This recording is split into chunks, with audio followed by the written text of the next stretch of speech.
સુરેન્દ્રનગર જિલ્લાના ભાસ્કરપરા ગામમાં ભારે વરસાદને કારણે 10થી વધુ કાચા મકાનો ધરાશાયી થતા ઘર વખરીને ભારે નુકસાન પહોંચ્યું। હોનારત બાદ પણ તંત્રના કોઈ અધિકારીઓ ગામની મુલાકાતે ન આવતા અને ફૂડ પેકેટ સુદ્ધા ન મોકલતા ગ્રામજનો અન્ય લોકોનો સહારો લેવા મજબૂર બન્યા। દર વર્ષે માત્ર સર્વે થાય છે પરંતુ કામગીરી થતી નથી, ત્યારે ખાસ કરી અને ઓફિસમાં અધિકારીઓ મસ્ત પરંતુ પ્રજા ત્રસ્ત તેવો ઘાટ સર્જાતા લોકોમાં ભારે આક્રોશ છે।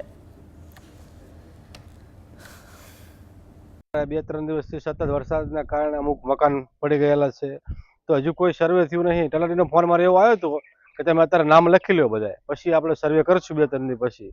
પણ આવું નવું પોરે અમારે બનેલું આવતી સાલ, પણ તોય મકાન પડી ગયેલા, સર્વે કરી ગયા તો કોઈને કઈ સહાય મળી જ નથી હજુ એમ। અને અમને કે તમે નામ લખી લો પછી અમે સર્વે કરવા આવશું, હજુ કોઈ આવ્યું નથી અમારા ગામમાં। અત્યારે હાવ ખરાબ, અત્યારે થોડું સારું, પહેલા તો 2 દિવસથી હાવ ખરાબ પરિસ્થિતિ હતી એમ। મકાનના અંદર પાણી ભરી ગયેલા હતા, અમુક કાચા મકાન હજુ પડી ગયેલા, 8-10 મકાન પડી ગયેલા હજુ, તો કોઈ સર્વે કરવા કોઈ હજુ આવ્યું નથી। અમને ખાલી એવું કીધું કે તમે નામ લખી લો એમ।